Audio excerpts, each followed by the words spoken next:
इस डैशबोर्ड की बात करें तो एक और पैनल है सपोर्ट पैनल के लिए हमने ये बनाया हुआ है ना। इस पे भी हम चर्चा करते हैं कि यदि मैं सपोर्ट में जाता हूँ तो यहाँ पर देखें कि जो भी क्वेरीज होंगी वो सारी क्वेरीज आप जो भी लिखना चाहें यहाँ पर हमें कर सकते हैं ड्यूरिंग एग्जाम, क्योंकि एग्जाम के समय ऐसा कभी नहीं हो पाता है कि हम बार बार टेलीग्राम चेक करें, है ना।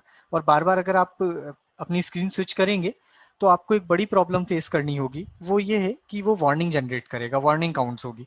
तो इसलिए आप अपनी जो स्क्रीन है उसे ना करें। और यहाँ पर अगर मैं आता हूँ तो आप इश्यू पैनल पे जाइए, यहाँ कैटेगरी में बहुत सारी कैटेगरीज दी हुई हैं, है ना। जैसे आपका पेपर कोड से रिलेटेड है, सब्जेक्ट नेम अगर शो नहीं हो रहा है, जो भी क्वेरीज हैं, है ना। तो जो भी क्वेरी है आप यहाँ पर अपनी क्वेरी लिख सकते हैं, और यदि कोई अदर क्वेरी है तो आप अदर पे क्लिक कर सकते हैं, ठीक है। तो ये मैंने लिखा, और मैं चाहूँ तो यहाँ पर कुछ एक मैसेज भी टाइप कर सकता हूँ ताकि एक रिमार्क रहे कि ऑटोमेटिकली कोड। और यहाँ पर मैंने लिख दिया कि CS802, ये मेरा जो कोड था इस सब्जेक्ट का पेपर कोड, ये मेरा ऑटोमेटिकली सबमिट हो चुका है ना। और मैं सबमिट कर देता हूँ तो देखिए सबमिट हो गया है।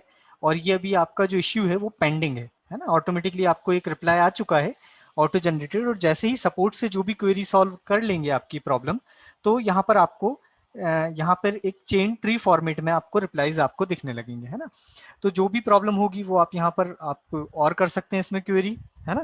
जैसे मैं लिख देता हूँ नॉट शोन, ठीक है, और ये मैंने एंटर किया तो ये कंटिन्यू मैं क्वेरी कर सकता हूँ।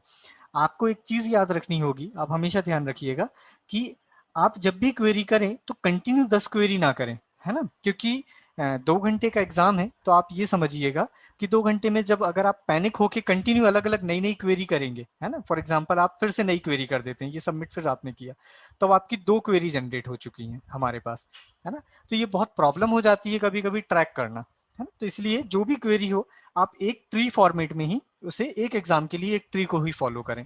हाँ, अगर कोई प्रॉब्लम प्रॉब्लम आपकी फेस आपने की थी और वो रिजॉल्व हो गई और नई प्रॉब्लम आई है, तब जाके आप नई क्वेरी जनरेट कीजिए, है ना।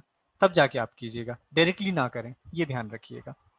यहाँ सपोर्ट सिस्टम पे जाके आप टिकट रेज करेंगे, बहुत फास्ट रेजोल्यूशन होता है, क्योंकि हमें पता है कि हम यहाँ जेन्युइन स्टूडेंट से बात कर रहे हैं, सबसे तेजी से रिप्लाई यहीं आता है। ऐसा हो सकता है कि हम रिप्लाई ना करें, लेकिन हमें आपका मैसेज मिल गया होगा, हमने चेक कर लिया, अच्छा ये इशू है, मतलब वो सबको इशू आ रहा होगा, तो इशू हमने करेक्ट कर दिया होगा। तो उसमें ऐसा कुछ नहीं है कि आपको रिप्लाई मिलेगा तभी इशू सॉल्व होगा, बिना रिप्लाई मिले भी इशू सॉल्व हो सकता है।